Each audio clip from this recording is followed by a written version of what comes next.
Masih di Apa Kabar Indonesia Pagi, pemirsa, menarik memang untuk melihat respon-respon netizen di sosial media setelah pertandingan timnas melawan Australia. Bahkan ini mungkin karena suasana Ramadan ya. Yes, Ketua betul. PSSI itu responnya memposting surat An-Najm. Mungkin kita bisa lihat ya VT-nya ya. Mungkin Andi Kumala mungkin bisa dibacakan juga ya. Iya, jadi dan bahwasanya seorang manusia tiada memperoleh selain apa yang telah diusahakannya dan seterusnya. Sebagai pakar komunikasi nih mungkin sekaligus ya, Bang Ege.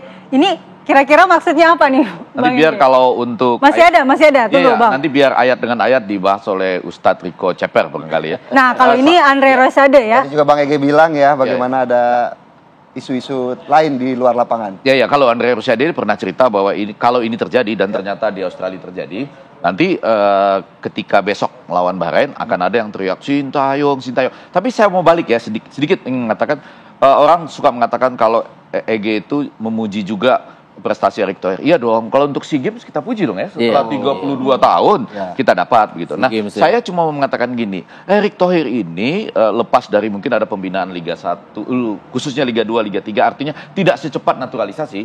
Yang mau saya katakan dengan ayat tadi, dia barangkali ingin menunjukkan bahwa dia berusaha itu tulus. Kenapa berusaha tulus ya? Yang paling aman bagi Erick Thohir itu adalah tidak mengganti pelatih.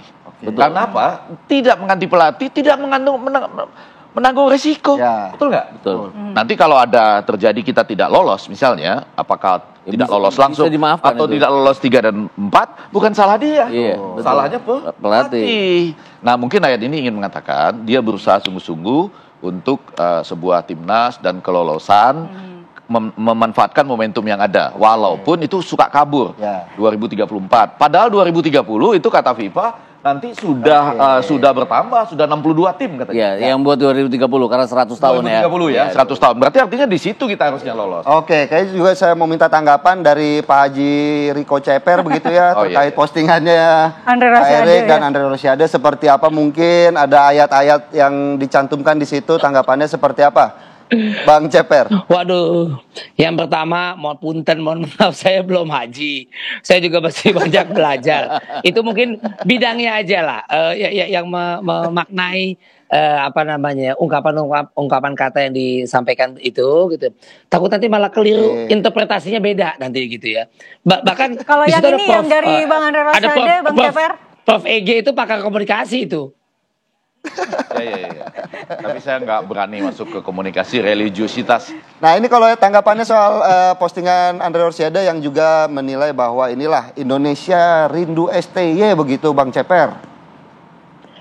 Iya, memang STY cukup lama ya, hampir ya 5 tahun, lebih 4 tahun, 5 tahun segala macam itu prosesnya jatuh bangunnya sudah dilakuin gitu ya. Dia udah tahu iklim banget persepak bola nasional. Kalau memang kemampuannya grade-nya baru sampai di B, jangan dipaksain di A gitu ya. Kemudian bahwa serta-merta ngambil dari negara kincir angin yang sama, bahasanya sama. Tapi kan kita nggak tahu dulu pergantian ini kan masih kadang-kadang jadi misteri.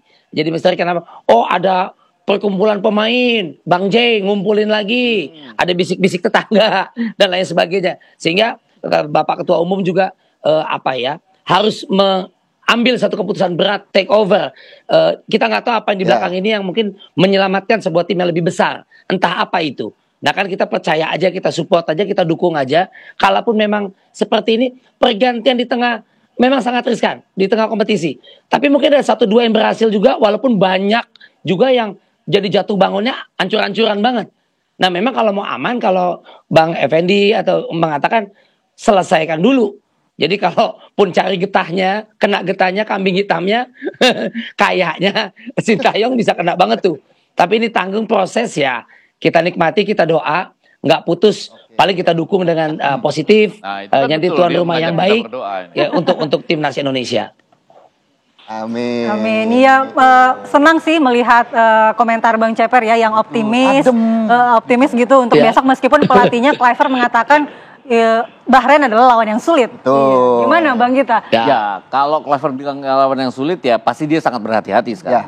Itu juga omongannya dia, saya mengharapkan adalah dia juga memakai strategi yang lebih hati-hati dibandingkan dengan pada saat kita bertanding melawan Australia. Kadang-kadang melawan Australia itu juga saya agak anehnya adalah kok dia seperti menarik ludahnya untuk kata-kata yang telah dia sebutkan. Contohnya adalah dia akan memasang pemain-pemain yang punya menit bermain tinggi. Ya, ya. Itu Nathan Chuaon tuh kaget saya. Tuh. Kok Nathan Kaget, Chuaon yang kaget. dipakai? Sedangkan kita ada Joe Pelopesi, walaupun dia baru ya, tapi kan reputasinya sebagai gelandang bertahan oke. Atau Ivar Jenner lah yang Jenner, biasa ya. bermain sebagai apa ya, sebagai partner dari Tom Tom Haye, Haye selama ini.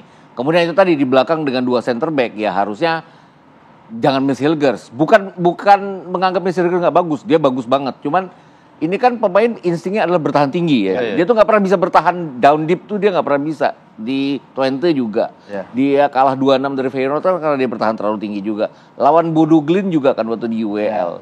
Artinya apa yang dia lakukan di klub kan kadang-kadang kebawa ke tim nasional juga sehingga semuanya tinggi. Akibatnya kan semuanya jadi tinggi terutama untuk mengejar gol saat itu. Nah, dengan Kluivert ngomong seperti itu saya yakin bahwa memang tidak gampang lawan Bahrain. Kita punya peluang terburuk adalah hasil imbang gitu. Jadi ya kalau tidak hati-hati oke, ini yang harus dilakukan Kluivert adalah lebih berhati-hati untuk kemudian memukul Bahrain. Berarti ada perang psikologi juga yang kemudian dikatakan oleh Patrick Kluivert. Dia kayaknya tidak ingin masyarakat jadi high expectation lagi dengan hasil yang sudah didapat. Tapi mulai diperbaiki ya, Australia, ada beberapa kata optimis. Jadi kalau saya mau mencatat yang pertama tadi, maaf agak bercanda ya soal Ustadz, Coach Ceper, walaupun tadi dia mengajak kita berdoa lah gitu. Amin. Dia orang baik gitu. Nah pada bagian lain kita harus mengakui bahwa Bahrain sekarang lebih membaik. Ya, Setuju itu ya betul. Juara Piala Teluk Juara ya. Piala Teluk. Jepang baru berhasil mencetak gol di menit 67 Ya. Kemudian 66 dan 87 misalnya itu lebih dari 1 jam loh. Ya. Nah pada bagian lain pemain-pemainnya luar biasa. Jadi kipernya Ibrahim Latvala, Kuail Aswad sebagai jenderal lapangan tengahnya. Ada Muhammad Yasin Marun yang nyetak 2 gol ke gawang Kita ya betul. Lalu Al Jabar di depan yang nyetak gol melawan Australia, misalnya betul. Al Hayam dan Al Madan di depan. Jadi ini bukan lawan yang gampang. Sekali lagi, nah kita akan menghadapi kenyataan. Mudah-mudahan Kluivert ini, saya lama di Belanda juga, Kluivert ini dapat mental Belanda lah gitu ya. Artinya nggak apa-apa diteriakin gitu out dan segala macam. Dia mudah-mudahan tampil all out dong.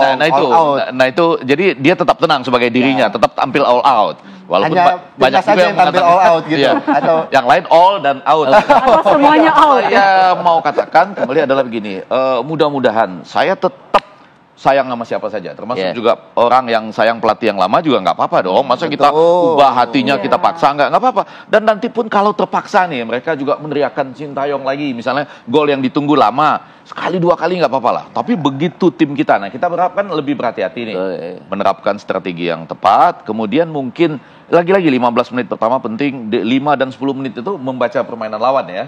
Dan kalau itu kita nanti sudah mencapai titik baliknya, ayo sama-sama kita dukung gitu. Karena lihatlah saudara-saudara kita tadi yang saya sebut dari Abu Dhabi, Bahrain, datang begitu ya. Australia semua datang. Ayo sama-sama kita sekali ini. Betul. Dan beri kepercayaan berapa kali lagi? 2 kali lah ya. Itu 2 kali adalah hidup mati. Kemudian lawan Cina kan. Karena intinya adalah kalau kita mengalahkan Bahrain, kita mengalahkan Cina, kita garansi untuk masuk ke putaran keempat. Putaran langsung final kan sekarang udah sulit ya. Sudah sulit. Dengan Australia 10 poin, kemudian Jepang, Arab Saudi Arab 9 poin. Ini hanya 3 negara yang bersaing. Kalaupun mereka di kehilangan poin pada saat mereka berhadapan nanti, ya tetap salah satu yang akan tetap lolos Ya, kan betul. kita. Jadi. Yang paling saya takutkan juga di pelan-pelan maaf ya, Bahrain belum pernah ke Piala Dunia. Dia sangat ingin ke Piala Itu Dunia. dia. Iya, kita sama-sama dong ya. Presiden Asia ini itu berasal dari Bahrain. Dan saya agak bingung ya. Wasit VAR-nya ini seperti rindu menjadi wasit Indonesia. Itu si Fakom Po Udom itu. Yang ngasih penalti. Betul, yang ngasih penalti untuk di Australia. Dia sudah pernah ngasih penalti di Irak, lawan Irak, lawan Qatar. Dia rindu betul.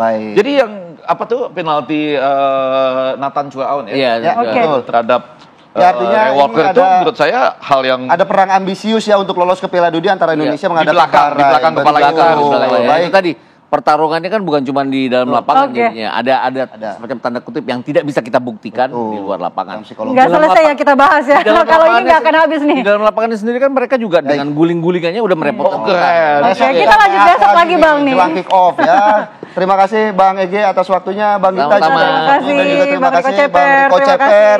Jangan kapok-kapok ya diundang TV One Bang Ceper. Siap, selalu sangat serius dia, siap. kabelnya banyak betul. Oke, dan pemirsa apa kabar Indonesia Pagi masih akan kembali di segmen selanjutnya.